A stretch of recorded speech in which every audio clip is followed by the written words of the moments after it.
Hello and welcome to a bonus edition of the WRRAP podcast. I'm Jamie and joining me for this one is James Rees. James, how are we?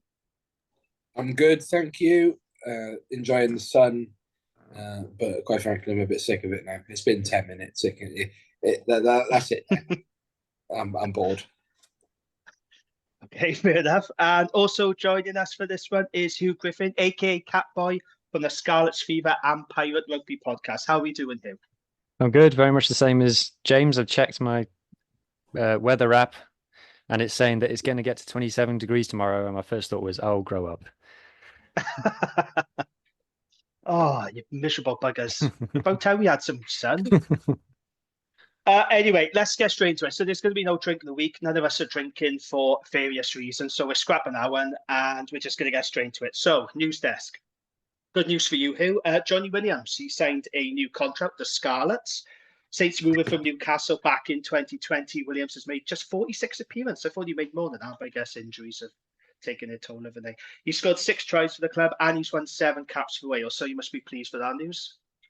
Yeah, it's weird that he's only won 7 caps because, and I've mentioned this previously, the kind of paradigm around Johnny is that he was a Wales player and he had to play for the Scarlets to play for Wales. Whereas now he's not in the Wales squad and he's arguably gone behind Eddie James in the Scarlets pecking order, but he's still signed the contract extension with us. So that's it's flipped now for Johnny and he's now Scarlets first. So for me, it's like it's a fresh start with Johnny. Is that he's a Scarlets player and he deserves all the backing. And he's one of those players that if you can get the most out of him, he's a huge asset. It's the question of can we do that? And there's plenty of players who we could say that about this season at the Scarlets is have we got the best out of them? So yeah, I'm happy. A lot of people thought that because he'd fallen behind Eddie James for 12 and he wasn't in the Wales squad, that would be him off. So it's kind of a pleasant surprise, really, that he's staying. My issue with Johnny Williams is not him as a player. I think he's a very talented player. I think he's just so inconsistent.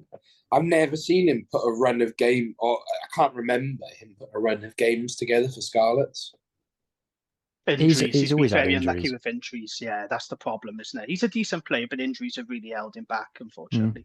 Yeah, and he's been playing as a 13 this season, which is not his best position. We've been playing with an inside centre and an inside centre. Oh, we'll come on to that. Don't worry.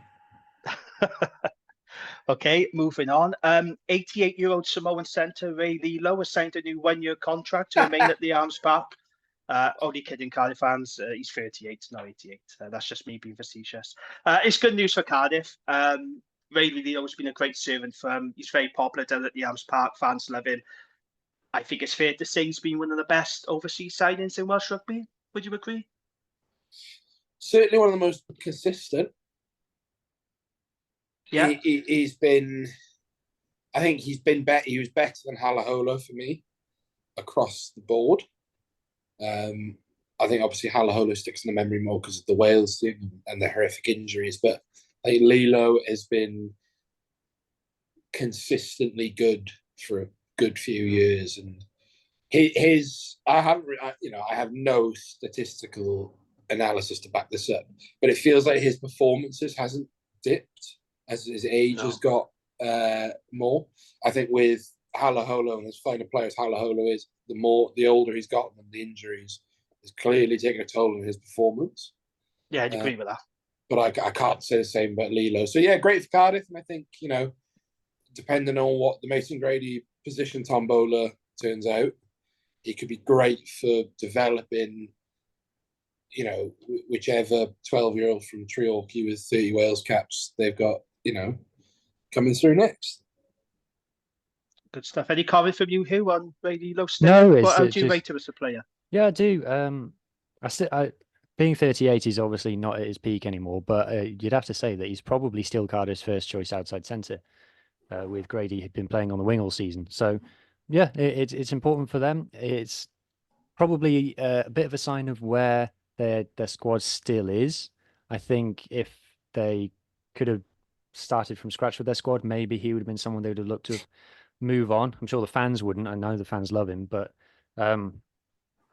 obviously they're still, despite having all those checkbooks that they're itching to get out and splash across the world. He he's still got obviously a big role to play. So I expect him to get loads of game time next season as well. So yeah, okay, yeah, good news for Cardiff fans. Just a quick mention on an event that's happening on Thursday. So there's going to be a Q&A at the Dragons. Now, the Dragons have just tweeted that the chairman, David Wright, is not available. He's not going to be able to attend. But the event is still going to go ahead. They'll have Rhys Blumberg, the CEO, and head coach Di Flanagan. That's going to be at 6:30 p.m. at Rodney Parade this Thursday. So if you are a Dragons fan, You go in, Jay. yes, I had to chat with the Dragons. I could bring my daughter along because I got a bit of a childcare issue. So I've asked them, can I bring my 8-year-old along? And they've said yes. So I will be going. So I think it'd be quite interesting to hear from Rhys Blumberg, new CEO, and also a recruitment update maybe from Di. I have got a question I'd like to ask Di actually. So yeah, I am looking forward to it. Is it Chris yeah, Coleman it's just related? it's not Chris Coleman related, no. is it yeah. why does David Buttress call you David? Why are you not Di Yeah. Wright? Di Wright, yeah. It was really weird when he was calling when Buttress was on our Dragons pod. Did you notice he was calling him David Flanagan? And it just threw me. It completely threw me. It is like that, yeah. Yeah. So he used to call him Di Flan. He was calling him David Flanagan. I was like, what? Yeah. So if you are a Dragons fan and you are available Thursday night, get out to Rodney Parade because it'd be good to. They are really good events. Like, I've done a few of them for the Ospreys. Some great ones. You know, there was one I went to, and it was either Lauren Jenkins or Catherine Helleth hosting it. And it had Toby Booth, Jack Walsh, who had just signed, Jack Morgan. I might mix it up. But anyway, someone said, someone shouted from the crowd of questions. It was about like getting families to rugby matches.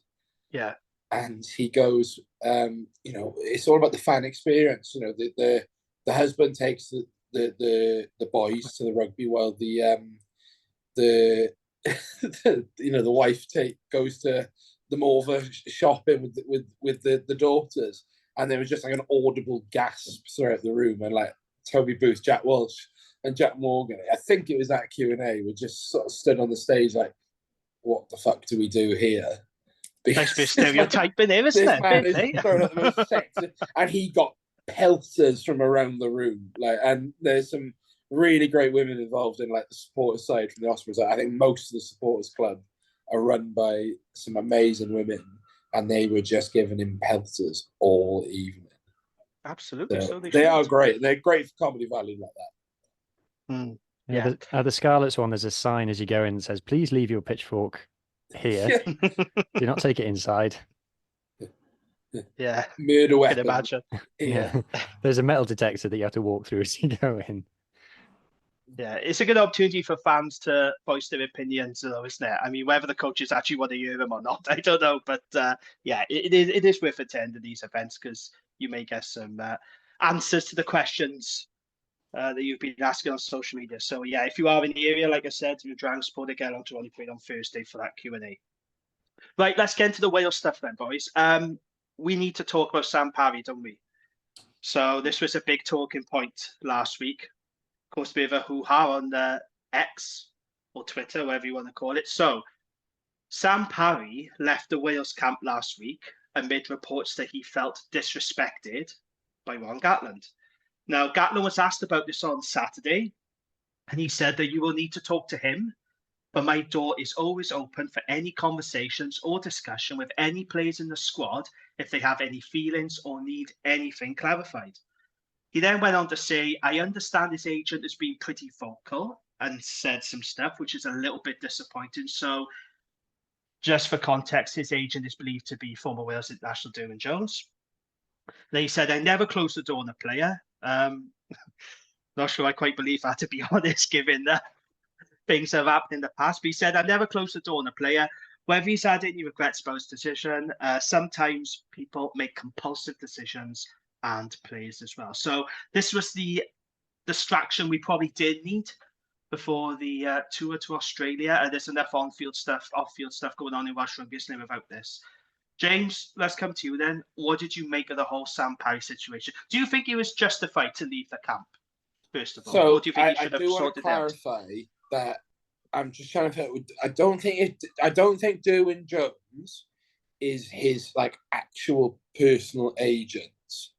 I think does he own the company that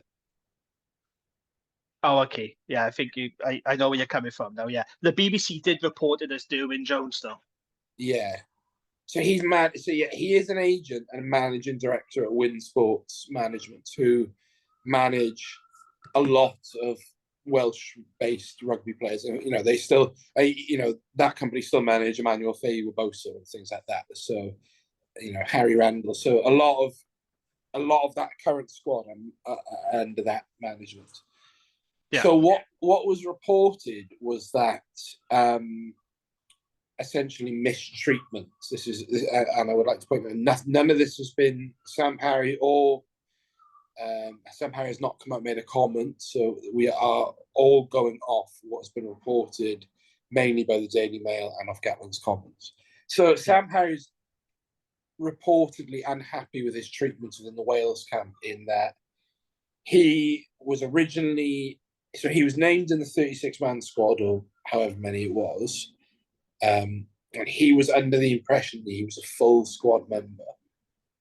Now, he turned up and found that he wasn't given the same amount of kit as everyone else. Yeah. And he wasn't being involved essentially with the conversations between the other hookers and the management and various other things. And then I think there was another thing I can't remember off the top of my head. Anyway, so he felt that he wasn't being treated with the respect that he deserves. So he decided to leave the squad. Now, as it happened, and this is according to Gatland, that Elliot D pulled out on Tuesday with injury.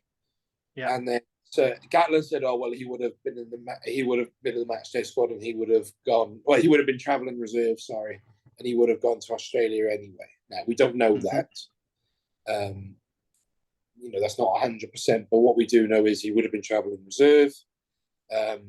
But he seems to, Sam Parry made up his mind, and we're not talking about here Sam Parry, who's like a 26-year-old hooker who's got 70 caps for his club, who's and is an uncapped international who's thrown his toys at the pram. Sam Parry's a seasoned veteran, essentially, of Welsh rugby. He's been around since, we signed him in 2014, and he was at the Dragons before. Yeah. So he's been around the block. He knows, he's been in environments. He's paid his dues essentially. So for him to feel, and reportedly for him to feel like he's been mistreated and walk out, it is a lot, and I think speaks to the culture that's been created or seemingly created within the Wales squad. And it's been rightly pointed out that it's all well and good Gatland saying, well, my door's always open, but clearly the environment that's been created points to, well, we feel like we can't go see our coach. Okay. Yeah. So if you apply that to your work now, most places have a line manager, right? Yeah. Where the person you're supposed to go see if you have any concerns or you're questioning things about your job and things like that. If your line manager creates an issue in which you can't go or you feel you can't go and talk to someone, then that's an issue. People have rightly pointed out, well, where's Marty Williams in this? His job is literally team manager. So the other point that's been brought up, I saw on X, is there. Lauren Jenkins actually brought up the Scrum 5. Players have got a voice nowadays. Players, are not afraid to speak their mind, and the cultures in which they're in arguably encourage that. So it's a very delicate situation. I am, an Ospreys podcast and, a diehard Ospreys fan, and, I back Sam Parry all the way. but we don't have all the facts. I just hope that Sam is okay, and you know, if he feels that it's the right decision, then we shouldn't question that, you know. So yeah, that's where I am on it. I don't know if Hugh. I think Hugh has slightly different views on it. Yeah, Hugh, what's your thoughts on this then? My completely honest reaction to this story is I'm surprised at how big of a deal it's turned into. Like James said, we don't have all of the facts. It's turned into a bit of a he said, she said type scenario. Although, like James also rightly pointed out, Sam Parry has not been quoted anywhere in the press. He apparently left the squad on the Monday, and the story was broken on the Friday night. That is not unusual. It happens in other sports where a journalist will find a story and then sit on it and then release it at an opportune moment. Alex Bywater obviously gained a lot of favour for his excellent reporting around the Wales strike action saga a couple of years ago. He has also done some. He had shall we say, a tete-a-tete with Alwyn Jones, where he asked Alwyn Jones for an interview. Alwyn Jones said no, and Alex Bywater put out an opinion piece hammering Alwyn Jones, for instance, and saying that, you know, talking about his behaviour and how nobody likes him, etc., etc. It's obviously there's a lot of Welsh fans at the moment who have knives out for Gatland, and I think this was very much a story of interest to fans who are looking to hammer Gatland. I think, you know, if the story had been that Sam Parry had been the subject of ridicule or bullying in the Wales camp, which is something that other players in the past have alleged, e.g. Lee Byrne, then I would have a very strong view on it. That doesn't seem to be what's being alleged. If a player thought he was going to get picked and then he's not got picked, and Sam Parry has never been in the top 5 hookers in Wales, if we're honest, he's never been that close to being a starter for Wales. Yeah, I'm just, like I said, I'm surprised at how much of a furore it's caused. Players walking out of camp, just straight up walking out of camp, is very rare. You know, even if you look at like England and Australia squads under Eddie Jones and some of the stories about Eddie Jones, you never saw players walking out of camp. So it's highly unusual.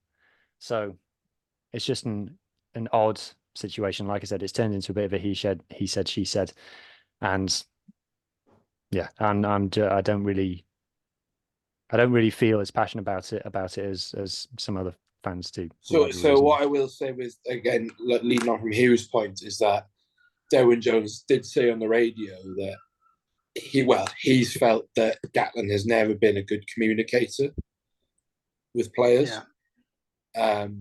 which is, again, something that has been brought up in the past. And his handling of situations, you know, the famous one being 2013 around O'Driscoll and the Lions. So how that was handled, I think, was the bit that annoyed everyone, not the drop-in of it. Because ultimately Jamie Roberts had a storm, or Jonathan Davis had a stormer. They put 40 on the Australians, and, you know, it was how it was handled. So I think on his point of he walked out because he wasn't picked, I think it wasn't communicated to him that his role in the squad. But so then Gatland has said that he did tell him.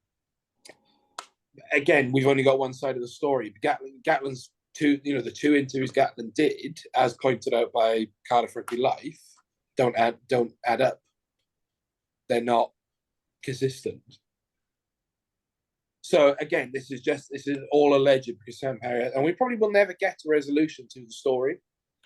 But as Hugh said, for a player to walk out of an international camp is very, very rare. And you know, it's happened. Evan Daniels in the squad. Look, I hope Evan Daniel does very well. I hope he gets some game time. And you know, having spoken to Sam, not mentioning the incident at all. I said, look, I hope you have a really good pre-season, or really good rest up, really good family time, and I hope you go into pre-season, fit and raring to go, and that's all you can ask as a player. It's one of them stories, unfortunately, like you said, will drag on, and a journalist has sat on,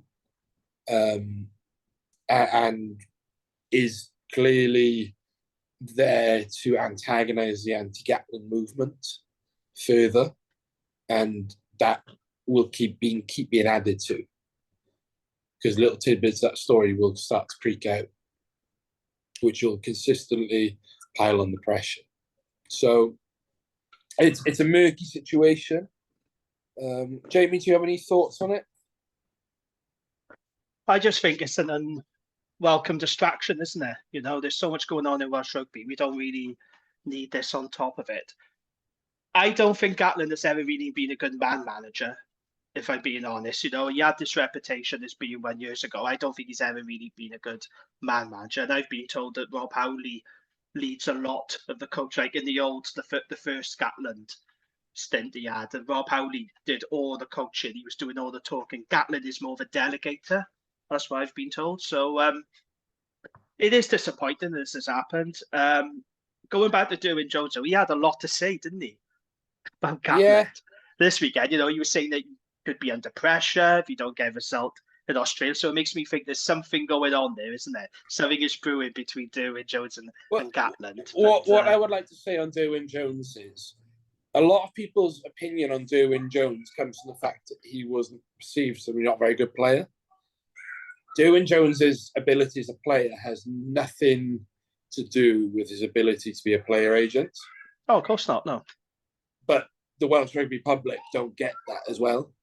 And no, I don't think people understand just how many people his company represents. They represent the majority of that Wales squad. Yeah. Like the vast majority of that Wales squad is represented by Win Sports Management. Yeah. And no, absolutely. Yeah. Yeah. So I don't think it's a big conspiracy. I think Derwyn Jones probably was the wrong person to have on radio commentary. But you've got to remember, he's in constant communication with these players who, is there. That's the relationship an agent and a player has, is to give feedback on the environment that they're in.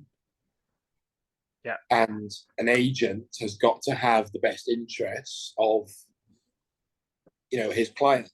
So, of course, it's going to come out as, well, Derwyn Jones doesn't like Gatland because he's upsetting his clients. So there's a lot that I think Derwyn Jones was the wrong person to have on radio commentary on Saturday.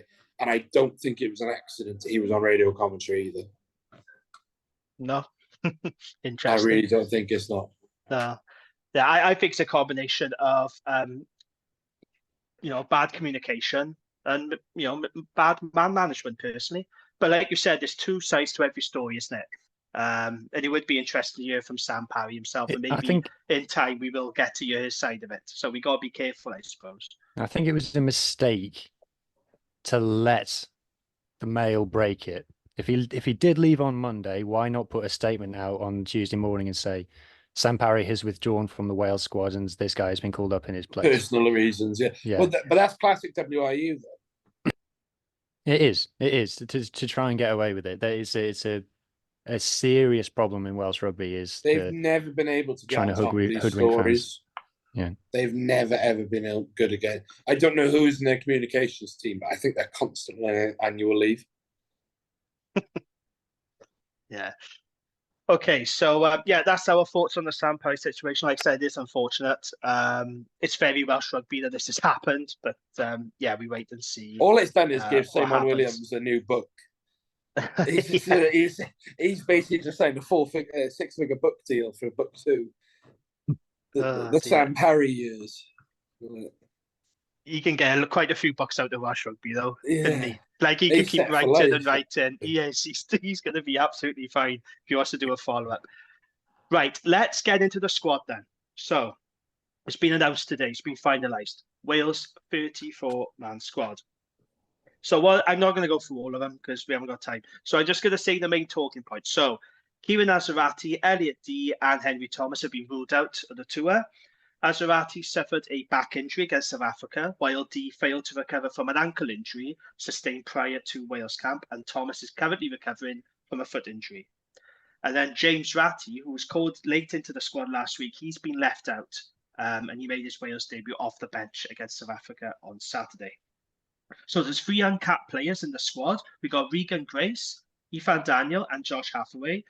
Dewey Lake is captain, despite the return of Dav Jenkins. I thought Dav Jenkins would have been captain, but no, he's stuck with Lake. The makeup of the Wales squad is quite interesting. You got 10 players from Cardiff, 7 from the Scarlets, 4 from Dragons, and just 3 from the Ospreys. That's unusual, isn't it? I can't remember a time where Ospreys have had such few representation in the Wales squad. It's very unusual. And then outside there'll be a Russ Petty stat within like an hour, letting you know when. Don't worry. It would be good to know because, like I said, I can't remember a time when Ospreys had such few players in the Wales squad. 10 players outside of Wales selected in the squad. So you got 2 from Bath, 2 from Exeter, 1 from Leicester, Saracens, Harlequins, Gloucester, and then you got 2 from Japan, Kubota Spears and Seacom Ruggets. So those are the takeaways from the squad. We've all seen it now.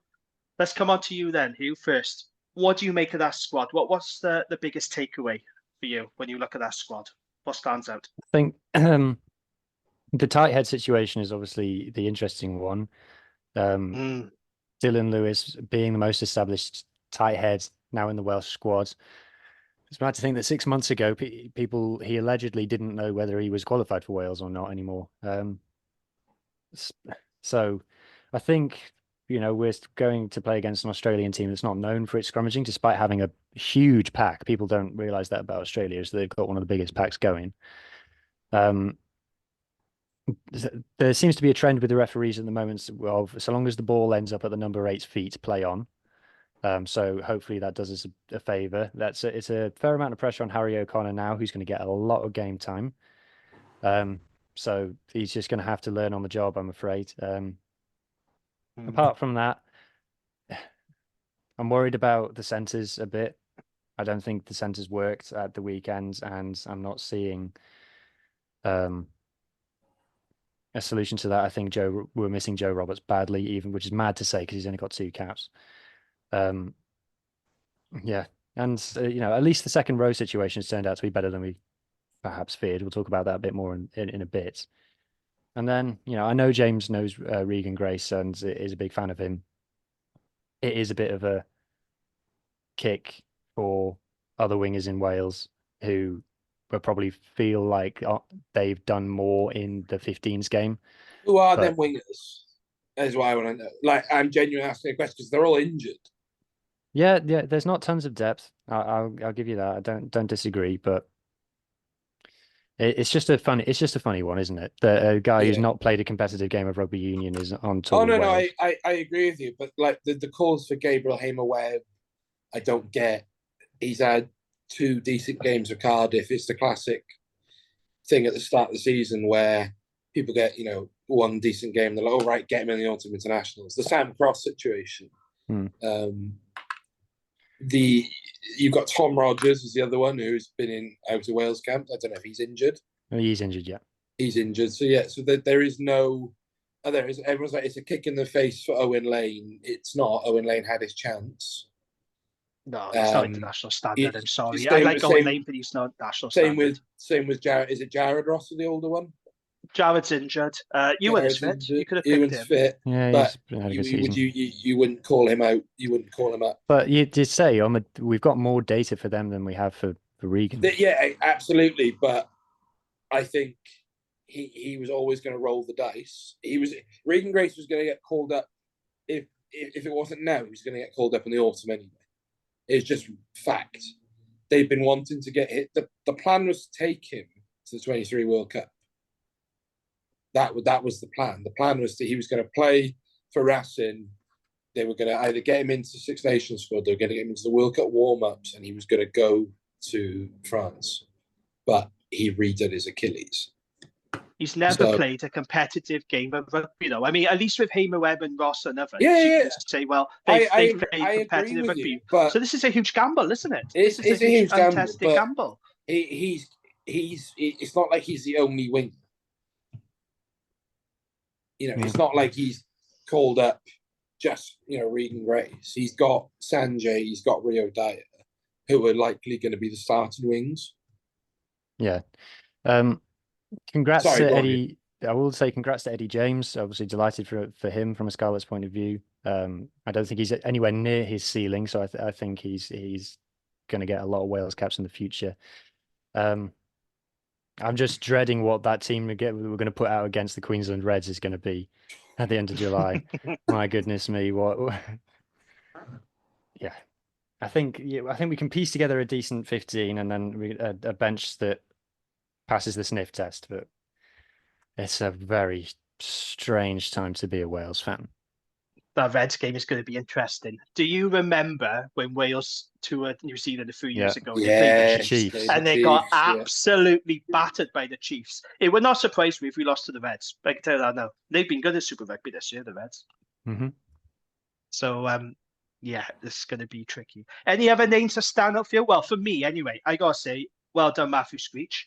Because for all the banter, and I was part of it on social media as well, I won't lie, I want Matthew Screech to do well.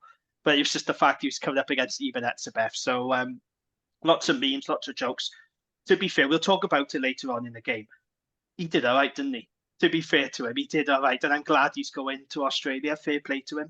I haven't seen any apologies from some of the people who put out memes about this, the second row. I think, particularly, some of the comments about Ben Carter before the game were way offside. He's a great player. He's had a great season. I didn't see much about Ben Carter. I saw more Screech. It might just be the vacuum I'm in. But absolutely, I will hold my hand up and say the Screech was fine. I do think there's a bit of hyperbole saying he played really, really well and like he was fine. Well, he was fine. But he didn't look out of place, did he? He did not look out of place. No, he did his job really well. Yeah, good on him, I say. I mean, I don't think he'll make the World Cup, mind, because Gatland's been saying he's got an opportunity to make the World Cup. I'm thinking, no, not really. But fair play to him. Not to rip off, a podcast hosted by a very, handsome man. But do you remember the Wales squad for that Chiefs game? I know Gareth Davis played in it because he scored a try. So it was Matthew Morgan, Eli Walker, Tyler Matthew Morgan, bloody hell, they were the days. Scott Williams, Tom James, Reece Priestland, Cowdor, Rob Evans, Scott Baldwin, Thomas Francis. That's not terrible. Jake Ball, Luke Charteris, captain. That's good. Josh Turnbull, Sam Warburton, James King. That's not terrible. That's not a bad team. That's not a bad team. And then you got Christian Dacey, Aaron Jarvis, underrated. Rodri Jones, Bradley Davis, Tau Lupe, Alid Davis, Jamie Roberts, and Reece Petchell. That's not a bad team. That's not bad. And they lost to, it was admittedly a very good Chiefs team. Classic case of throwing any old team out there onto the pitch and hoping it would do well. Like the Lions in 2017 lost a bunch of games to Super Rugby franchises as well. More importantly, there's a former Osprey on the officiating team. One Jamie Nutbrown. There's a blast of the past. An assistant referee, which I completely forgotten about. So yeah, sorry, not to rip off good player, from available on all good podcast services. Yeah, you keep that for your pod. This is random, right? So let's not do a crossover. Right, is there any other names or anything else about the squad that you want to pick up on? Any other thoughts? Let's get it out the way because it is a talking point. So I did ask on X about any questions from mainly the Ospreys fans because I tweeted it off the WRRAP, off the IRA account. I said, any comments around it. And there's a lot of people saying, injuries prevented. Like Ospreys would have had like 8 or 9 in the squad. So I wanted to get your thoughts on this. So this is from a certain journalist on X who said that lots of talk over Ospreys only having 3 players. You've got to look at it from the bigger picture. So had Jack Morgan, Giles, Beard, Fender, and Rhys Davies been fit, they would have been in. So that's 8. Jack Morgan and Okay. Beard, I would give you 100% that Yeah. they would have been in. We both know that Jack Morgan and Beard, we can count them in. Would Giles have gone? Maybe. I don't think so. If Kabanga was fit, Gatland Yeah, said he would Kabanga have was picked fit. Kabanga. Yeah, so that Mm. Rhys Davies, he's been finicky on. He's picked him in squads, but has never really played him. And what if the thing is, we could do this with like every region. Like, what if Teddy Williams was fit? This is coming from a journalist, and then he says Nicky Smith and Garen Phillips most likely would have been there with any Lucid injuries. No, I'm sorry, absolutely not. Garen Phillips is a great prospect at Lucid, right? But he, would be nowhere near that Wales squad if there's injuries. I'm sorry. And Nicky, he's proven not to pick him. Like, unless there's genuinely an injury crisis. Going back to what you said, Jamie, about Gatland saying, I've never closed the door on a player. Exactly. I can think of a couple. Nonsense. Sam Parry, we can assume he might have been in. Gatland's front just got off Gatland's comments. Ruben Morgan-Williams or Bevan were probably close. Well, it clearly wasn't, because he quoted on why he liked Bevan. Was he's big, he's got a left-booted option. Despite Wales inquiring about Ruben Morgan-Williams, I don't think the door's shut for Ruben, but clearly they felt there's a point of difference with Bevan. Fair enough. Dan Edwards, Gatland is quoted in saying that he wants size at 10. So he's not picking Dan Edwards. Morgan Morse, who's still 12. That's it. And Nagy, who's not eligible. And I'm not convinced he'll pick Nagy. Nobody knows where Nagy's from. It changes every time. 1 week he's from Hungary, the next week he's from England. Well, no, he's definitely from England. He's still trying to find out. It's crazy how long it's taken for him to find out. Well, because the laws for university students changed during the time he was at uni, so it's all up in the air. So anyway, going up from some comments from listeners of WRRAP and Irie. So John Kirkpatrick said most of that squad has spent season going backwards. Yeah, definitely a tight head. You can argue this the weakest of the scrum. Simon Payton says we're seriously underrepresented. I get that we're planning for the future, but we have some serious youngsters. He feels bad for Ratty, who's had an immense season, who's been overlooked for Hill and Screech. I think Screech played his way into the squad on Saturday. Yeah, I think so too. I think he did, in all honesty. In terms of the debt collector, he's experienced in that squad. But that's the issue there, right there. Yeah. So Ratty should have been in for the debt collector. Colehill should be nowhere near that squad. I'm sorry, we should.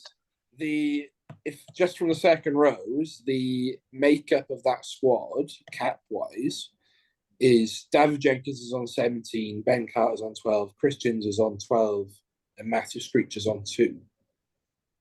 Yeah. So there's a lack of if you say under 20 caps, that's not a lot of experience when you've got likelihood your starting lock partnership might be David Jenkins and Ben Carter.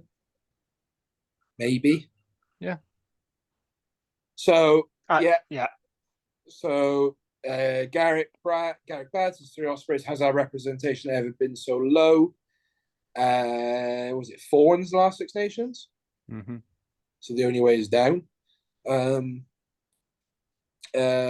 Hopefully all the Dragons, hopefully they've learned how to pronounce Dewi correctly. Feel sorry for Ratty. A lot of thoughts about the Aussie scrum. Now, I'm not convinced by the Australian scrum. I never have been. James Slipper's great, but they're not a scrumming team. Gareth Thomas and Tom Francis folded them in half in the World Cup. Yeah.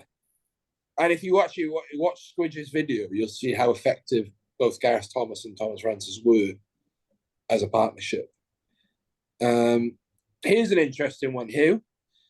Tom Reeves says, lacking a 10, I don't know whether he means like another 10 or he's attacking Costello, and an attack coach with credibility. Now, we've spoken privately at length about Sam Costello, right? And while I didn't think he had an amazing game, he had a fine. I think he was definitely 6 out of 10 on Saturday. Is the problem? Yes, he's being thrown out there on his own. He's got there's no 10 cover in the squad. There's no respite for him. But is also the problem the system? Yeah. Are we talking about the game now? I'm not talking about the game in particular. I'm just using the game as an example. Whereas, because everything is pointed to Wales have no attacking game, right? Yeah. And a lot of that does come down on Costello, right? And disagree. Wales's attack is non-existent. Yeah, this is what I mean. And what I'm saying is the focal point for that abuse goes through Costello. Yes, he is the focal point for it. But Wales's best attacking moments in the game came through Costello, with his crossfield kicks and his the wraparound play that unfortunately the pass went behind a player. He is. If we want to talk about the pack going backwards, then you can't then have a go at Costello and say, oh well, he's not doing this, that, or the other. I've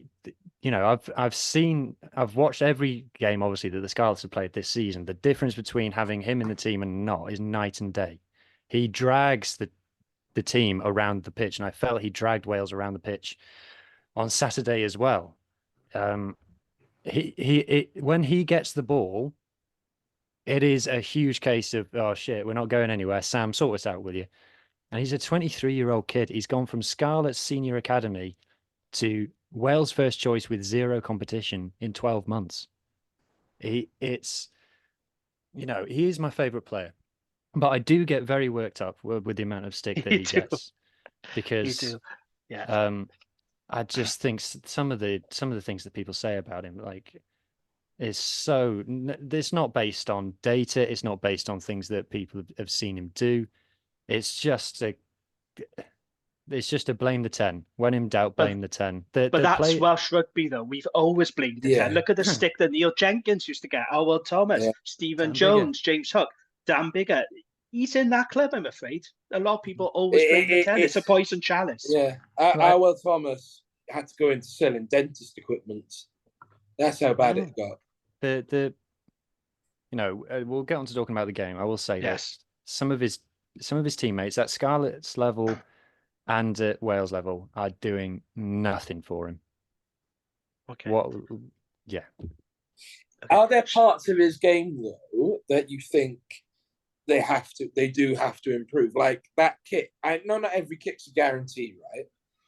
But that kick he missed, and this is not singling it out, it just feels like such an anomaly because then he nails that conversion from Derry Lake's try, which is it's a much harder kick to make.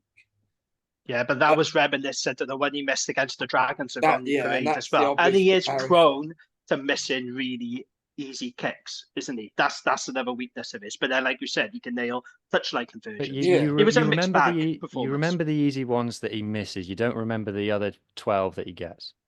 No, I just mean in terms of like what is the thing? Is it the people around him, or what does he need to work on to take it to the next level to be a really great Wales 10? I think he is playing with a millstone around his neck of being undisputed number 110 in Wales. Okay. And he feels a huge amount of pressure for it. And he is not taking the ball to the line as he used to. And I think he feels a pressure to save the day every time, to sort it out. I think Gatland has told him that he needs to kick more. So he is kicking a lot more and he's hanging deeper in order to kick more. It's very difficult to judge him because he's playing in 2 teams where the pack is on roller skates going backwards. No, that's fair. Is it also a case of he doesn't have any competition in both teams either? Yep, and I think it's a massive case of he doesn't have a senior 10 to learn off either. He's got the best he's got is Neil Jenkins at Wales. Right. Are there any other thoughts on the Wales squad before we actually move on to the game then? Well, Dylan Lewis is still our most capped forward with 57. That is a Other lot, than to that, be fair. there's a lot of caps. I'm not sure how effective our back row is going to be in Oz, if I'm honest. I'm not worried about the front row. The front row is the biggest concern for me, especially as Well, you the front mentioned row is a earlier, the concern tight anyway. end. Like, but Yeah, that's I a know, given at but this point. That's a given. We can't. Gareth Thomas. It's going to be Gareth Thomas, Derry Lake, and Dylan Lewis, right? That's your starting front row, which is fine. And it's what comes on afterwards is more worrying. So the back row for me is going to be Tame Plumtree at 6, who I thought did have a really good game. Is really good in defense, really resolute in defense. He does. I would like to see him with ball in hand more, but I have a feeling that's a thing from the Wales management team is we want you to hit rucks and tackle, not carry. Which is great when you have Jack Morgan in your back row. He's a bit similar to Wainwright. Is my issue is that they're a bit similar to each other. They are a bit similar. He also but this was something that's pointed out to a smidge actually. World Rugby clearly said to the referees this weekend, "I want you to be really hot on rolling away penalties," and he got caught for that 3 times. Yeah. This is coming from Stephen Thomas, a journalist as well, who has commented on he is prone to a penalty. So you're going to have him, Wainwright, who again was good on the weekends. Wainwright's always good, class player. He's very good. And then it's going to be Tommy Raphael. Yeah. I don't know why I've got a bad feeling they're going to go up against a Rob Valentini, who I bloody love. I'm a big fan of Rob Valentini. Harry Wilson, no, not that one. And Langy Tom Gleeson, Hooper, probably. Tom Hooper. Is that the back row is going to take us to victory? Is a Jim Botham better? I don't think Jim Botham was very effective on the weekend. Should we go into the game so I can talk about Jim Botham? Yes, let's get into it then. So I think on Jim Saturday, Botham, go on. I was just about to say, so South Africa 41, Wales 13.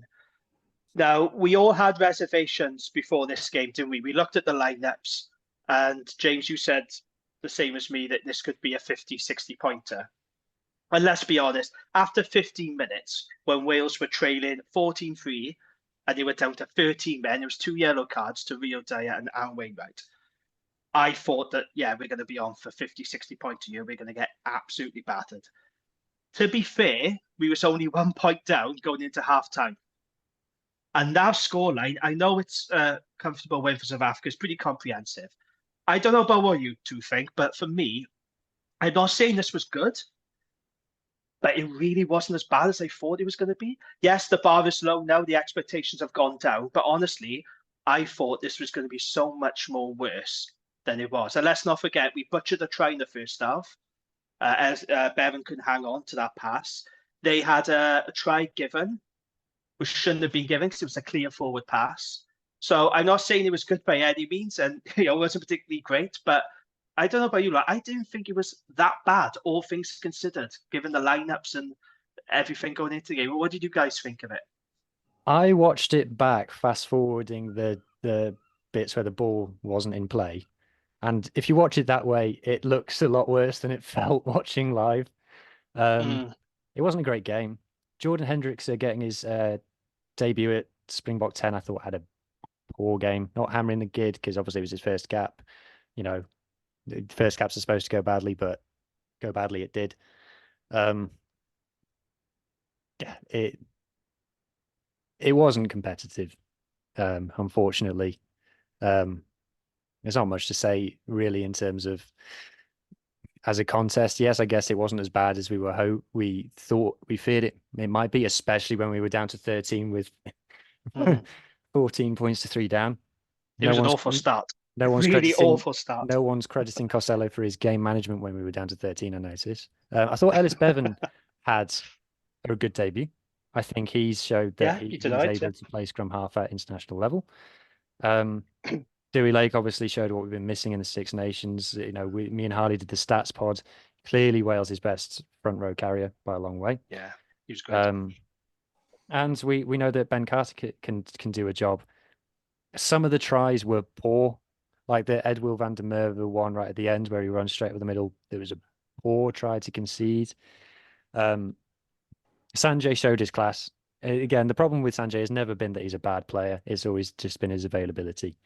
But the stat that jumped out to me when I looked back at the stats was 70 carries for 124 meters. Our top carrier was Aaron Wainwright with 38. Our top carrying back was Sanjay with 20. Simply not enough, not good enough. You know, if you're going to be like a Bulls style team where you only make 70 carries but you score 6 tries, fine. But that's clearly not the plan. The plan is for us to be a high carrying island style team where we pick and go around the corner and pick and go around the corner. It's not, you know, we've got personnel issues as a team, but the attack being that bad is not a personnel issue.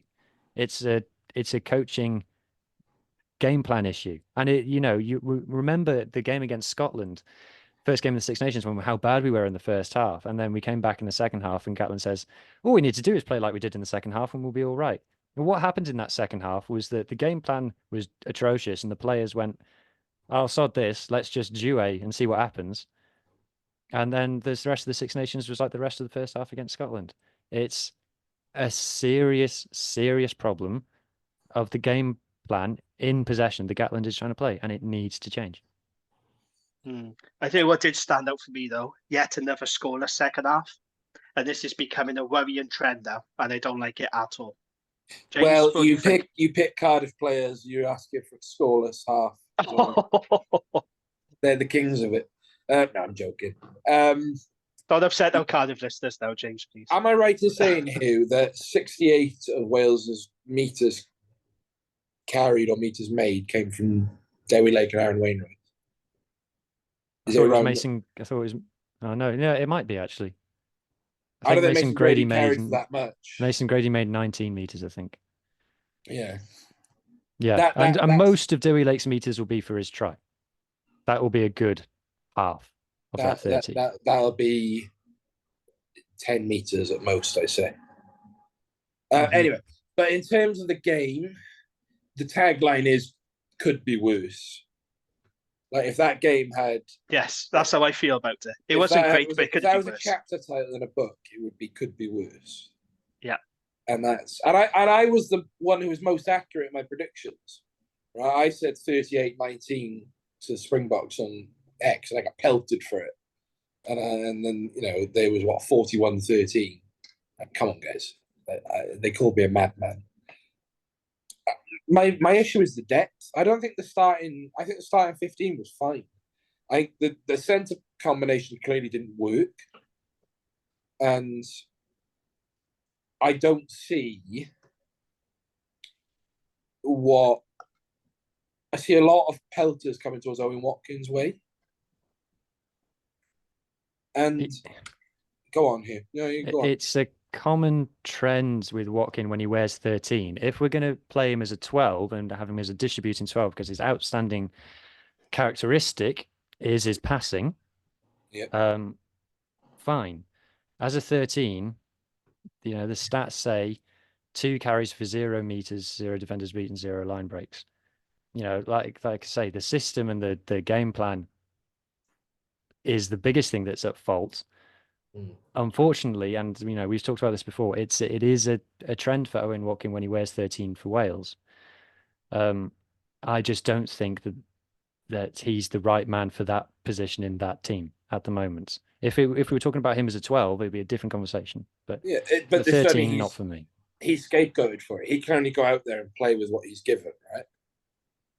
And clearly, he's not given the ball. What about Grady then? Because he's not the big takeaway from me, that didn't work for me. No. Now, I know we're trying to build a team around Mason Grady, and I get it. But Richie Reese said something quite similar on Radio Wales. He said, He's not a 12. You know, I know because I've coached him. He's not a 12. What is his best position? If we're going to go forward, building a team around Mason Grady, who we can all agree is a very talented, skillful young player, where are we going to play him? 13, 12 or on the wing? Because at the moment, we seem to be shuffling him about. We don't really know what to do with him. Where are we going to play him? I feel like it needs to be like a Rico Ioane type thing of start him on the wing and then bring him into 13 later in his career. Yeah.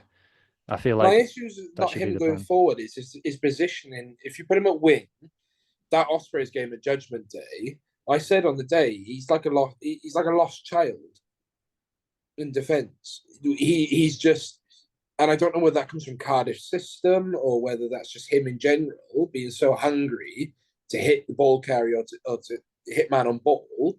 Is he? You know, he was for. I'm trying to think. Every Ospreys try where he was. So the first one, he misses a tackle on Nagy. Nagy did a bit similar to what Costello did to Fassi, sends him the other way because he put a scuff kick in. The Luke Morgan try, he's in no man's land.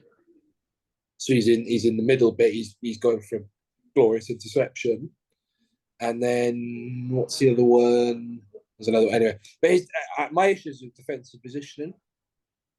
But when South Africa made their outside breaks, he was very good on that scramble D. Yeah, agree. So it's saying that I may be more inclined to be like, is he a 13? Because if they do make that outside break, I actually quite like Mason chasing that down. I think in the modern international game, you need pace to play 13, and he's got that. Yeah.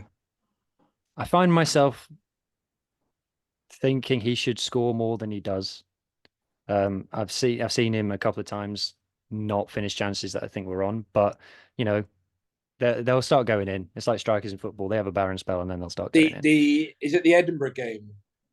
He got chased down by Duan van der Merwe, and I Yeah. thought you should have scored that. But like I say, they'll start going in for him. But that's kind of another reason why I don't really think Watkin is the right man for 13, because he's not.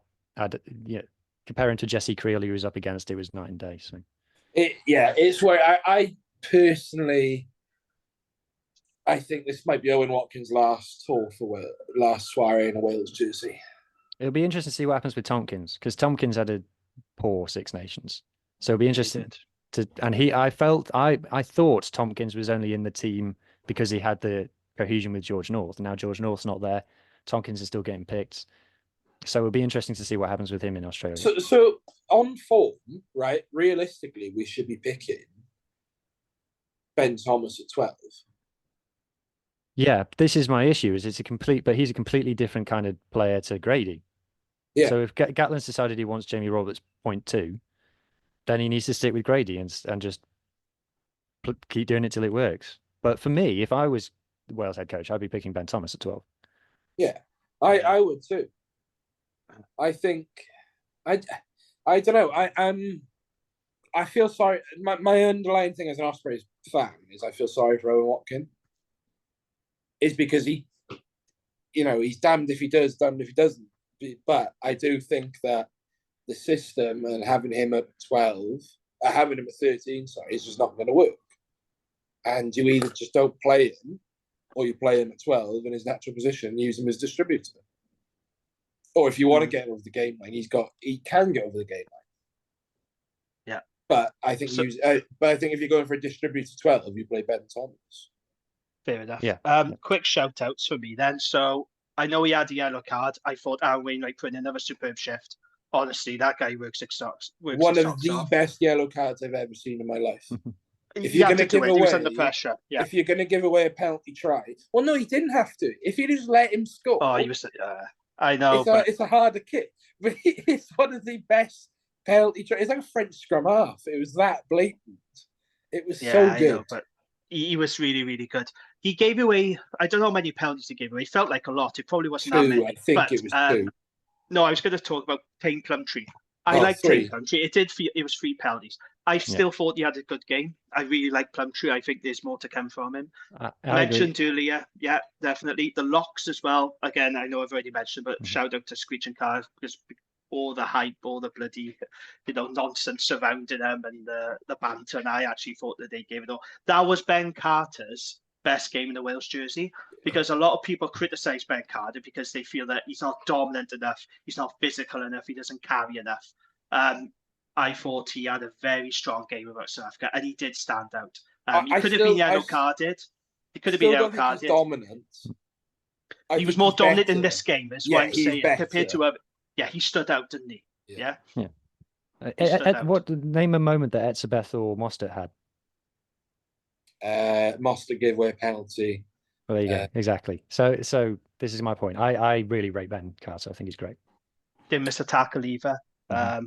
First for tackles, 16 tackles. Dominant tackles, 80 minutes played. He had a great shift. And like I said, he's always been undervalued and not highly thought of outside the Dragons. But I do like Ben Carter. He's got a lot of work on, admittedly. I know that. He's not a finished article, but this was by far his best game in the Welsh jersey. And he's big now. He has massively bulked up, isn't he? He looks a unit now. Well, people don't talk enough about how the Dragons line-out is the best line-out in Wales. I know. And he is a key part of that. And Plumtree added something in line-out defence as well. He was getting up and challenging really well. And he's we need more line-out forwards, because in the Six Nations it was just Wainwright or Wainwright again. Well, it's because we lost Tipuric, didn't we? Yeah. And Tipuric was Wales's main line-out. Right? Yeah, exactly. I think to your point that you made earlier, to not get Plumtree on the ball more, as we've seen with his incredibly legitimate backwards passes against Zebra. He's got X factor, and again, he's another player that people forget. This is his first ever season of professional rugby. So yeah, a big Team Plumtree fan. One player, and I'm going to prefix this with, I still think he's number one in his position for Wales. I know as he's going, because we had this conversation already. Did we? I think Cam Winnett didn't have an amazing game. Sorry, we're different. And it might not just be his fault. So if you look at the Evan Roos break and the last Edward van der Merwe try, I think it was Winnett and Bevan the first time, and then the second time it was Winnett and Beetham. Something's gone wrong in the backfield, and two of them are both out wide, and the player runs straight through the middle, and they kind of both get to him at the same time, and Winnett kind of hesitates and lets the other guy get him, and both times it kind of doesn't work out. And if that's Lee Halfpenny's stood right where the break happens and brings him down. So look, like I said, I still think Cam Winnett is the best fullback in Wales, and I still think he should keep his spot. I think he had an off day. I highlighted that on the group chat actually, and Harley genuinely thinks every time I criticise a Cardiff player to wind him up, and I said no. When Evan Roos made that break, him and Bevan looked like two children, like chasing a schoolmaster. Like it was, it felt like he was running in sand on. He looked like so slow. I don't know where it was. Yeah, he is absolutely number one. But I do agree with you. We don't like criticising players, though, do we, from our regions? And this is part of the problem, when we're so embedded, And let me just say this now, right? Being honest and open, I love Rio, as you know. He had a shocker on Saturday, and it gives me no pleasure to say that he had an absolute shocker. And I know what region fans are like; they don't want to criticise their own players, and I hate doing it. But I thought that was Rio's worst game for Wales. Hopefully he'll have a much better one next time. But it was just a bad day. I still think he's a quality player. He still deserves to be starting. But he had an off day, big time. And I will say, as a Dragon supporter, I would like to talk about. Well, I've talked about the other one Osprey. This will only take 30 seconds. There's only two others. The Derby Lake thing that surprised me the most was how good he was in the line-out. He's excellent. I think having someone like Screech there really helps that. I think when you say the line-out from the Dragons is the best, I think it is the best, but the better way to frame it for me is the most effective. And what it does is that it'll make you meters and is clean. So I still don't think Screech will be in the squad going forward, barring injuries, in terms of match day. But if they can replicate that with David Jenkins, who needs a big summer in terms of how he calls the line-outs, because that was one of his weakest parts of Six Nations. Thank you. One of the weakest parts of Six Nations was him calling the line out. I think back to the England game, he was not very good at that bit.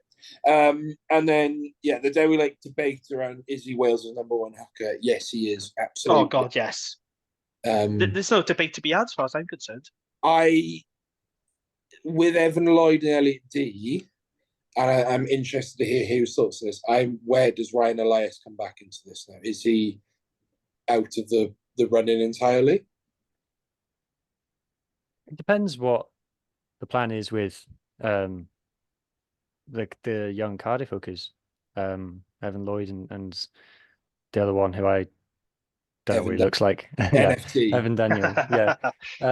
It depends. If it's a kind of no, these guys are the future, the children are the future, then maybe Ryan Elias isn't the future. But look, hooker is a high attrition position, so I wouldn't rule out anybody. And then Gareth Thomas, who I thought was unfairly rated in Wales Online. Yeah, 5, wasn't it? They rated him. That's very low. I thought he was 10. Decent. That tackle he put in as well was really good. His side of the scrum wasn't folding at all. Oh, that's right. He had a howler. He was so he held up dominated. Really well against is it Vincent Koch and then Amal Herbert? Yeah, Koch was that side. Yeah, so I think he held up really well. Hugh and I had a conversation about this. He is by far Wales's number one hooker. Loose head. He has not had his best season, but I think that's down to he hasn't played enough. His minutes are low for what it should be. And I think he has more bench appearances than he has starts this year. So that will change next year. So because of Nicky obviously going, I think he has a USP, and I will keep saying this, that no one else in the Wales squad has since standard yet. His tackle ability is just so good. That chop tackle right on the line, how low he gets, just the positions he gets himself in, is a genuine point of difference. I would like to see him carry more, because I know he can carry. I've seen it. I would like to, but Gatland doesn't like his props carrying. As we see with Thomas Francis, as we've seen with various other props. So, from an Osprey point of view, there's no other. James Ratty couldn't impose himself on the game like he can, but James Ratty is not a player who's going to make an impact off the bench. I say this time and time again about the likes of Adam Beard. If you're going to play Adam Beard, you start him. You don't bring an Adam Beard off the bench because he's not an impact player. James Ratty's made a whole career this season of being really good nuts and bolts play over 80 minutes. But at least he got a cap though, James. He deserved that Wales cap. I thought he was already capped. I could have sworn to that captain. He's been in camps, but never capped. I'm also then there's players who've got 5 caps who I've never even heard of. I want to give a shout out to Ben Warren as well, who obviously was travelling reserve for the weekend. I thought it was a bloody great experience for him. He absolutely should be nowhere near the Wales squad at this moment in time. He's a great prospect, but in terms of prop years, he's a pup. I look from putting my Wales cap on, could be worse. I think the starting 15 going into Australia is stronger than what we'll see on Saturday. But with an Ospreys cap on, I'm sort of like buzzing. We've got fucking great squad for pre-season, and HMS Pistol League is on. Because we'll have a full squad for pre-season. So, like you had last year, you mean? It's really funny because there's a stat posted at the start of the World Cup camp. We had 14 players in the Wales squad, and that dropped to like a ridiculously low number because they kept signing for different fucking clubs. So we lost like Kai Evans, Dan Lydia, George North was basically announced to be Provence in the summer. No, we he lo- wasn't. Don't rewrite history. but we no, it ended up being like 7 or something like that. It was a ridiculous amount because they all kept signing somewhere else. We had this really great, like, 14 players in the Wales squad, and you get to the World Cup and it's like Jack Morgan, Dewi Lake, and a piece of string. That's all that's left. God. Right. Okay. So before we wrap this up, then let's make our quick predictions for the tour to Australia. Oh. Three games, sorry, 2 tests, and then a game against the Queensland Reds. How many games are we going to win on this tour, and what's going to be classed as a successful tour? So, Hugh, come to you first. What's your prediction? How many tests are we going to win? What I'll say first is that if Schmidt does a job on Gatland, writing's got to be on the wall for Gatland. I'm afraid Schmidt's had less time. If he just comes in and turns Australia around faster than Gatland's turned Wales around, not a good look. One test win is a must. And I know you tweeted that as well, Jamie. Got to win one. I have, yeah. Absolutely, yeah. I've got the game I'm most nervous about is the Queensland Reds game, because I honestly think that could be one of the worst things I'll ever watch. Yeah. That's just a friendly, though, isn't it? The meat and drink is the test. Now, those are the games that we really need to win. One game, I think. One game. Okay. James, what about you? What's your prediction? How many games are you going to win? I think we will beat the Reds just about. Right. But I'm not instilled with any confidence that we'll go out and beat Australia. As much as a shambles Australia has been, and Australian rugby is, they make the WRU look competent. They are coached by one of the best thinking brains in world rugby. Yeah. And with a good core group of players. Like there's a lot of inexperience there, but as a core group, Slipper, Ala Latoa, Tanya Latupo, Scala Lotto, Valentini, McWright, Wilson. That's just the forwards. And then the backs, they've got, they called up Curtly Beale, so we're instantly losing a game in the 80th minute. But I remember that like it was yesterday. If I ever see Lou Reed in the streets, I'm gonna throw a bottle at him because it's his fault. Do you know I used to live in Curtly Beale's old apartment in Leamington when he played for Wasps. Bloody hell, you got money in you? No. He was in there on his own. I was in there with 2 other people splitting the Oh, right, okay. Yeah. The previous tenant was Curtly Beale. So I got his post for about a year. Cool. So do we actually think then Gatland's going to be in trouble if he don't win any of these? No, he's untouchable. We all know this. But the pressure, though, is growing. I mean, you got to be careful with social media because X is not representative of all Welsh rugby fans. But I have noticed there is a growing discontent amongst Welsh rugby fans now, the more that we're losing for Gatland. And it does feel like the tide is turning a little bit. Like I said, you have got to be careful with social media. But if he comes back from Australia and you don't win any tests, I don't think a win against the Reds is going to cut it, to be honest. So is he going to be are there going to be serious conversations? Because I think there should be. I honestly do. I think if you don't win any tests, we could have another review. We need a serious. Well, the problem is he's tied into his long-term contract, isn't he? So I can't see the WRU just letting him go unless he offers to resign, like he did after Six Nations. He offered to resign then, didn't he? Who do you bring in? Well, that's a Leicester just different like conversation. Oh yeah, we're bringing Dan McKellar. That's a separate conversation because there's not many people out there. But you can't go on losing, all these games in a row. His win records. If Scotland don't sack Tooney, we should tap up Franco Smith. Yeah, but there's this thing with Gatland. You can have all the discontent if you want. It will make not one iota of difference. The WRU are smitten with Gatland, right? Because he talks a good game. He's clearly given them his vision, his project of where he thinks he can take the game to, and I'm, there's no point getting angry about it. Like, there's no point getting worked up. because So to the Welsh, we should accept all these losses then, should no, we? we shouldn't accept it, but we should absolutely vent our anger. But ultimately, I think it's pointless. If the attendances in the Principality start going through the floor, Yeah, it's true. that's when they'll change. What was it? There's one more thing I was going to say on, and I've completely escaped my mind. The wider coaching staff, I think, needs to be taken a look at. I think Jonathan Humphreys, should be taken out the back of a car park and fired.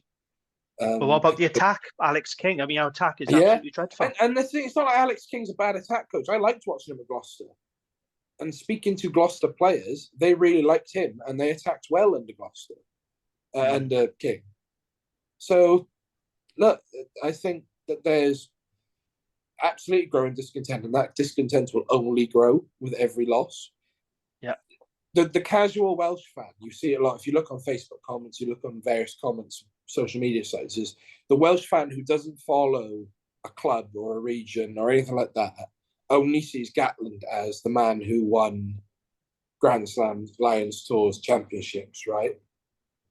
So they're obviously going to be like, well, yeah, Gatland's a proven coach. He's going to turn us around.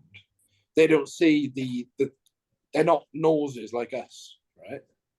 They're not stat driven. They're not reading the temperature of Welsh rugby landscape. So I think, yeah, absolutely, there's growing discontent, but ultimately it's pointless for me.